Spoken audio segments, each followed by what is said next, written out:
And malaron wanka changdar ka tiang ka ta no kontingol we ka no .tv family we mon ka le gwan dia la kona bianga nentin ani manu mer yang dopal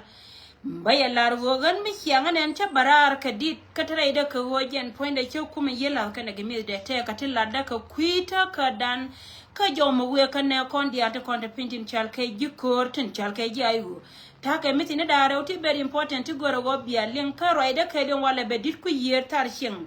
tar yali wade da ne bang nore diarar tin katin dia la konen jito te lat ke plan ko kui ka me chia len kwan yene tin kon chal ke ne tin na wi mon ke leo ko gojen point de bay nong lore tin kon lat ka rodien ka plan ga te kon de chuwa dor mi chal ke parien go ka dor mi chal ke unity state ka te kon de chawla ne titi wana jo ka le me yen dia lo go lo ko bia ka chia ka ne kon lo ina re lore kon ka bia te ke len tin go antam Raina na banong rar ka jenu kidin wala me an wala na me ka chanka bada ka payan wara open ron ba da da wudi jana wudi diyan babarar ko wajen bayan non fulani cha wala de wurmi chal ka ipon nan ka ne wurmi chal ka Johnson ulon ka woda ne ci we ka ka dor mi chal ka par yang chana te ka lenkin pan ke ka me si no .tv cha barar kana ta no radio tin kon right ka platform ni dia tin kon la non ka yelari kan en go ci wurmi chal ka ipon nan ci gien cha wodor mi chal ka par yang tamma kan te dia ta kon ne cha ko la ka no kon be ka ngara Raina na balar ye go wurmi chal ka ipon nan ka ne Johnson ulon ci ka gien ci ka me da na ci kon dia le len ka woda na we ka kan to mi kan pan ken wo ka la go kan te ka Teka ke dien me chatanya ken kane de kone chalke torbor ni shene de kone chalke da masriek ko ken panken te ka megorga ken ba wala da ken kine de kone chalke da masriek chane de kone chalke chawur me chalke ponang chajo ken no nga netin kone chalke ine kun netin kwala chore de ni South Sudan ka bene ne ko no ku yeme kon bana wo kordar me chalke ili mo kondar me chalke ili wo kona wo kap den point de bia cho kan ni tonga mi be wo ya no ka jino ba Sudan go de dia ko ngai kon dia la tina go den point ba cho do ru na me cheke wona si gur me chalke pon nan kan ne tin kono kwala chore da material kan cha dira ma cha ya tanya kan si kan kor mo chi kan plana jeni chi ale ngata ma ka chi anen ka social media ke lew en go jen cha dor me chalke ili cha ja ka ba ken min bakula right in jene ne en go no jen point de chi me lat ka bang ta ma right to da ne chi ne de kono chalke tor bor ne chi ga ben dor me chalke Ray doran ka South Sudan ta ma right to da na ka ray dor me chalke I pari yang e da ne chi wur me chalke chi wulon ci ka wotin kan ya wurmi chal kay pon nan ajen gwana ne ci ka partina ta maka plan yana nan gor kay kan kola gor wabi ate ka lentin min cha nyoka mamat ka kan ti dialati min ko ne de kono chala tor bor no ko le no min gor wabi ate ka lentin ne de kono chal kay ji unity state e plan mi char ya la ko wurmi chal kay rek bim top kan garti ti min je ka rek bim top ray dor mi chal kay juben wala ka waga ka unity state mai kon dia la go rek bim cha je chal ka ray dor ka juba che ne ka 1 month Antame la wajen chare do aran dor me chalke unity state ko gwa me cha koktin me cha mat ne to kono kwala chol e pariang la wajen ko etem na ko yuni mi nan che ngo ku mi la wa cha ngo ka pariang la wajen cha la dor jana ke lew kari to nan top ko ne je me sheka wona je nan te ka ne to kono kwala chol tor bor ne re dor me chalke pariang bantame Rai ma we ka yene ko ne chalke ji unity state go bia janga go wo chi rek bim top cha na mo cha la cha dor cha kwa che ko ne ko ne chalke cha ja kam ne ko ne chalke I jang pariang ko etem na ko yuni mi nan ngayene we gwa da mi kelio muno go jen point ne cha ja kam ne ko ne chalke jang pariang cha ngok de dor me chalke pariang ta me chi unity state anymore jen nan we ka wur me chalke rek bim top ko we ka jare dor ko jen point de ba na mo ba wala da ken men nango ku dina jana long kane titi tin kono kwale chol men nangor mi chal ka Johnson ulo ngai kondi ala gwa Johnson ulo inte ka deide men la chal ka agolek ga mo jen point ja gwa da men te tin e chi ulo nya latin ci ga jen kan pol nan ko gor ka je wo ba ko mat kane de kontre do an mi chal ka barar ka dal te jelen dube mi kuy barka dal ke liu ko jen bi ka ben dor mi chal ka yunti state ko ba kor ba woto ken ray ma we ko yud dial kan ne tin kono kwale chole je ay wori te dare dor ka yunti state en go kor ja ben ante me la go jen cha janga go wo min chal ka division por te kel ka yere dor ka yunti state wa te la bom cha go le cha wonya kamari al ka je ko bi ka ben ba dor mi chal ka yunti state baba do ay ma je ken ante me men ko la gor go ba la ye plan ken kono cha le ken wo yen point ku ne de kontre dor ka yunti state ngi yen na go an go kan te to pep de ni ne di mi cha ne me cha je la ra ken joje ne go ken ka rol ko ro de ne jiran mi te ka mi ngi wote me le ro na la guyi nan ka bitade be cho guyi gor ni je wo be ne te kono te ka yunti state ne ko ngane tin kono kwala chole de mbora wo kan ne kono kwala chole je ayo biya te jina ka biya lar nan biya no mo before biya ja ngai ka ne kono rol ko ro kono ne cho gwana na wakatin ban ta me la go ken do ko ben ka ye Chalara wo division por nan to gwa mo kwijike dung da go kan ide kono kwala goro go bangal no ka du ban tamra ito dana jeno kule chop ka tor boro ni ray do ar michal ke yunti state tamra ito dana chika chop ka pari an katin dung da go lep ke de nan kula de ya go le kan ne tin kon we kay barka dal ko jen baro kula rol ko be ka ben ba division por nan ray do ar ke yunti state ba kula mo ke go ken ke ba kor ba chu plan ken ko ken be ka nyen ka ji ayo alar me we kan ide kono chal ka ji ayo ko ngai kon dia le go wore do arante ke piu jiran mite ka mga yin yam du gwana nan titin ngai go ka medel len rodu ko wajin mitika do me de ben kay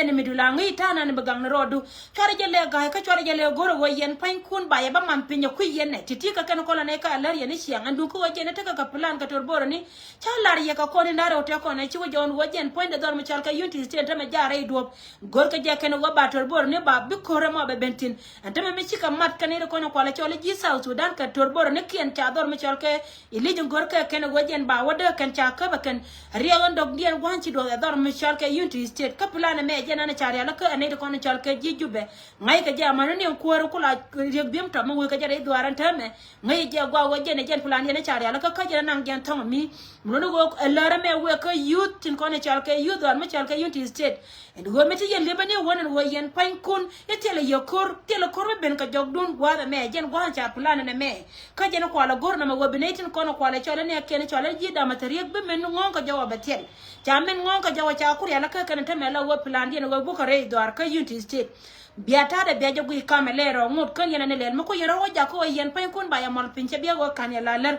jiran mga yi je gwa wo jin point do te ka meli be cia to yi ka kwikel la to yi ka jila ri de rodu muno go yen ri de jogdun yer ka biya nyamdun biya jer ko de ko gwanan be na ka jen te be yer be ka ben ka kod ka de gwa ba put en wonjen ba de yen ngai kon dia la gwa te kom de la lat ka tin de ne dia lo kon chal ka ne de te bom de le to kom ne nyuro wo ni pini ngai kon dia la gwa te ka kom ne la nyur ka na wo ni pini de ne de kon chal ka de ni amani de mbor de ne daro la mo ka kom ne te bu nyuro ka wi pini kom ne kon la nyur ka na wi pini ngai yen ke mo no wajen de yen la de mi sheka wona ko gwa na ne be ka bentin de je chiaro ya la ka la go chia kom ne kon chia ka la na mo jena na goro go balar ye yen de kon chal ka ji yunti state especially ne de kon chal ka le jol yen ne tin kon cha do run cha kam ne de kon kwala chole ruwen cha na me cha ya tan je te keri de da ne ling yene en go lar gur mi chal ka pon na ngo en go mi chal do jani bagang mo no go kan dor go dia tan kon char ya la ka ken gorka je pujen won rei do ar gotin go dial ba ka kam jang tambe ko etem no ko yuni mi na ngai yene ba ko lari no ko etem no ko yuni mi we na ka pari nga na mo ke lew chala dor ne ko no ko la chole jang pari yang ta kam ke kali ko no chal ke pari yang ajen do mi che ke wona ajen plana na gora balar ye go chore jo kuy go go dor cha ko gur mi chal ke re bim top kana ne ti ko no te ko jube mu no wona mo mi cha tan ko jube la won ta me jen point de ko etem ni tar yuni mi na we ni dor mi chal ke pari yang cha mat dor mi chal ke Pariang administrative area chebe ngore la Unity state anymore muno woro e mejana na balar yen jidwar biya tada biya ko gui plus go gor rodun wajen pain kun biya kom no wori biya ka jako ken be ka tetin gor ro kom no wori tin kono la toar wi pini muno wajen na jen tane na det kono chal ka cha ko wote ka piu bigad be ka wachem wi kom no wori ko kor cha plan ken ne kono chal ke ne ti chal ke torbor ne kana ji kume espele aji muno go chi gwa chop ko Unity state jeri kana we ka wor ma chal ke pon nan kane wulun cha wo ne dol yene metetin ko wulun ngi kondiale wo cha yan dore keni won antama cha kamrar ko kuiko go ba go lek be wo moy ka bom ko be jien mulo go lek bara do mat kane de kono te kamana mo biga chu ben kel ka ba division 4 yen ba chu ta duken ajara ina gora balar yen mo ko kuidor mi chal ka unity state en wo chu ko pa chu unity state mala yena gani won yena de kono to go ha mo wo jena telo kor jena plan ma chari ala ka gor kan go bu kuyi me ba kon won ka ke binaro yen wujen ko loy ka unity state men balar ye go ka yena de kono chal ka ji ay go chora jale gaay me sheka na me ko yela yena limo ba ya ma ta me ma dun cha kuri ala ka ma ba kana la go shara mai ke den ma chebia go kana yela lar ko ne dial ko re jam ne me jen plan chari ala ka ken ka jen gore je go go biara gore ya wori ala go ngan balar ye go gore kom no wori gore ke kom no wori mo yen ko gode ne daro la tare kom ken me de ka nyurtin ka wo jen point mo ko be no wa be ka jal ke bo ne ken ko ni chari ala ka ken cha ko mute jen sia jo den sia beleng de go pu je go yen de romo katin ko no go yen ka rodun go ne dial ko tin en go jen point de biate ken nen mo ko wo ben cha e be man pin kel ka gad kun woje na jaro emeshi ke wona emin goro go balarie yene do konta ka unity te don go kor chaje di lier anetin kono kwala chol e ji ko mesfele aji meliap ka kan cha to ka cha dan ka cha ngaya ken woje en panken bi ka yin ke spele ayo ala woje en gor ke kan mishi ke wona tama tele me biala ngor ke me biali ka yene dialin kontin nga yene go wo yente yen ta ji ayo biranta da be ko go yemi sheke wona cha biya go jena kan la lariya roy kela na mo ka me we ka unity state go cha ja ko cha dor me chal ke par yang cha be yem na ka uni mi na ko kondi ala nga yele woro ko me nan ku kel ke lew yene de ko na chal ke ji kai ngare ke dorun cha ko gur me chal ke rek biem top ken ne sia sin ko na to go mo ka ta bande nga ta banye ke lare nye ke ko ba position ken ba ko la kibeken lare yendi ala wote la kondor me chalke unity state jaja ko dida ke lew cha kam jam do ko ni chalke jamru wen ka jena na kule ben kanay do ko ni chalke to bor ne ko baye ba joy pin bari udun dia lo lare pini ala wo jen baye joy yer wana te yentin chet kamen chala ye wo yen man gore je go wo biarun gor kam ne wori rama kuy lok go mena roy kanga roda go rama biel kam ci yeli ngo aji rama ci yeli ngo lara jana go go kam ne wori bine daro la ta wi ko am ne nan te ka tin bi ka twartin ko go me be nan teme bi ka chop ka mi je ma ci roda lot ajara nan de gor de lar ko ne mi ci ka won e wo chet ka me cha lar ye ga ko ni daro te ko ne ci wo jaw yene ko ne chal ke lo nwer en go yente yen kel ka da mo ru ne morale en la yena ngai la gwante aru ni won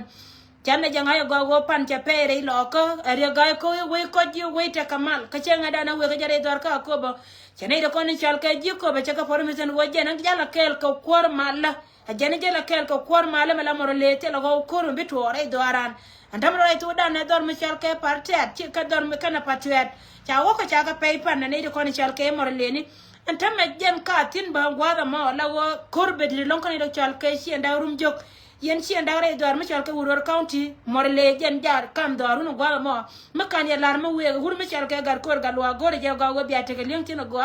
en go mar na na chatan ke ye ke wur mi chalke morle ci asin kun ci so kane titi ka plan ngo wo ken pan ken be ka ben ka dub darew ken be ka ben ka dor mi chalke wal ga ka ko ba west de la wo jen tinel tegatin de charori ala ka woken ba dor me chalka ko ba ya jaye ken pla wuror nyam chen ka pajut be dor me chalke e parte aden ci akule lingan wajen te ka gokti chanan ka patwet Ray me balar ye go wo kan to kan de gor ni mi cham ke ken wokte pante ko ne chele mudide chari ala ka mi cheke wona wajen poinde bagar to kon tare wini mi ba ko support ala mor le be ben ka jogdun ne ko ne chalke ilo ngai ke je ken go wajen panken riudun dia to wana ken reide ke le wijuna mi yela man reiduna mi yel ala wo chie gen reidol gen lo a chie je reidol ngai ke je ke la ken cha wur mi chalke mor le jo ka pinyo go be jal ka pin Ray me lara je yendi ala wata ye genere ni titi bia nyat ka mor le ni yene ko ni chalka ilo believe you me mago yene wono hen go yene bia kan ka bia te gore je go bia ngai go go kanedin ko na kai ken ka ji aji kan panken wa mun pujun ke pol jebe ja kel ka ye ka benedin ko na te kel ka won chalka gar te tor che kan tin ko na charo den jere dar me chalka ayo bare cho connect ka jebe den kel la wajen ba ye cho dar yene dia la ko ni chalka ilo ajen plan na mo me chare la ka wur me chalka ma ko ilet ke wur me chalka yu ko la manyang yu ke wur me chalka se bakir ma yadir kariya gai ko akan plana ken rotin gor ka je kana wa ba wur mi chal ka ayu ba yimto a changa gan nuore mi chal ke nuore chale da mor ka te ke ayu amanan ba kon dia yimot ala wa bi to ne kuma dol tin kana bi de men dol bani dia la konte ne konte ka tin law no te je na ka du mar leni en gonne orodon ko wajen poinde mi che ka wona ja tintiti kana kono bena walle ko dia la lon ka unity state yene de konte ka unity state to ja goyene me min cha war ya la kan de kono chal ke da material kel kan ne ki antin kono ko la chori ji South Sudan la ka ja ka unity state ko jen binne tin kono chal ka ji unity state cha ne de kono chal ka Uganda kan ci ka be chokaye Mulu ko cha na binan ka jube ba ka na la Uganda ni bibe ni entorbor to kono kana kono ba e bana kan kel ka gad kun ka ai wodun tot nan te ka yandial ke anta ma cha ku plana kana la wojen cha jal to ci tanken chup already ci ka chup dor ma chal ke ruwe ngata ma rai to dane ka dor ma chal ke parian kan netin kono chal ke torbor ni te kon te lunja ko kuma dor ma chal ke ilite tar ka kor ke la ka ci ka chup tin already lara yandial la ro taye jena yene de kono chal ke ji yunti state bana diala kon te yentin mete ka gar mon nan ka je tin rodu ka yene de kono chal ka ji ay go choro le ga gwana te yentin a ku etem ka wese ni Equatoria gwani diana te ay go tetin ba dawda ba yotkel gwani dial muno go jen ba yotkel gwani dial ko tel me biara la to port ka je wa ba ye chos muno go chu gwa chu go kwile ju ne de kono chal ka ji ay go jene be ka ngara mi che ka wona ka gore je go wa biana ka rodun kel baro da ko garar piska yendi ya yene de kono chal ka lo nwer wedar mi chalka akobo ji akobo larka je wa bare jodun lakin ngoda kanana kon pama go babara no waje waje go wo ka bardo andi ente kono be kaye mulunu go jen chalara wo yene de kono chalka je akobo biya tekel ka bar alla ko runa nanan to ka wujen do to ka wi yel reidol no garnyale wala dol wuro nanan cha kwanya la komishina dor mi chalka akobo la garnyal mo ga akobo menan alla reidol ngayel wada kelew yene de kono chalka cha ba akobo tilar yene weduna akoj ka garnya dun kele la dorchi enda na roye biata de biaje ko guye mishike wona titika no kona bandong yo ngoda kamete no doti bitegui barora ko garar pika yendi al tware je perwe wa mo yen lewaje chabila wo kone ya lalar kone ko raide jam jana na balar yen na manta barora ko garar pika yen ko mala yendi al ko ka bande je ka ta no konti go to we ka bento